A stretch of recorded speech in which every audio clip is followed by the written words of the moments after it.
Yeah, okay, so I just want to show you an update what I found. It takes time sometimes to find out how to get these issues, to find them. But if I press the brakes, you hear that the whole car does that thing.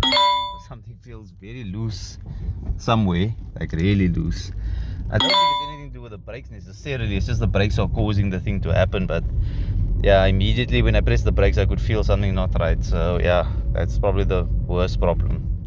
So if you look here, you'll see the low control bushes are totally broken into pieces.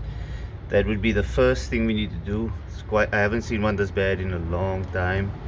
But I also think this car hasn't been to me for the service since I got back. So yeah, other side's probably just as... Oh, that's so bad, I can't even believe it. So yeah, it's really bad. The bushes are really finished.